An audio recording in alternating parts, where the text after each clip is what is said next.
দেখি তুমি কি করছো মা? আমি এই যে তিলক পরবো।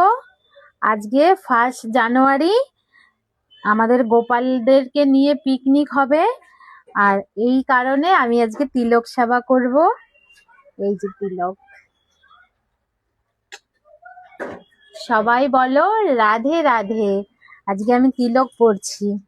হরে কৃষ্ণ কৃষ্ণ কৃষ্ণ হরে হরে হরে রাম রাম রাম হরে হরে কৃষ্ণ কৃষ্ণ কৃষ্ণ হরে হরে হরে রাম রাম রাম জয় গো সীতানাথ কি জয়, গৌর ভক্তবৃন্দ কি জয়, গুরু কৃষ্ণ কি জয়, গীতা ভাগবত কি জয়, চতুর্থী মহন্ত কি জয়, জয় জয় গুরুজি কি জয়, শ্রী বৃন্দাবন ধাম কি জয়, নবধাম धाम की जय, श्री राम कुंज श्यामकुंज की जय, गिरिराज की जय, वंशी बाप की जय, रघुनाथ की जय, अनंत अनंत मुनि वैष्णव वृंद की जय, भक्ति देवी तुलसी महारानी की जय, माता पिता की जय, श्री की जय, शांति की जय, जय धाम की जय, जय संप्रदाय की जय, गोपाल मंगलमय हरिनाम संकीर्तन की जय, गोपाले दूध मोद्धान भोगारती की जय, सर्व भक्त वृंद की जय।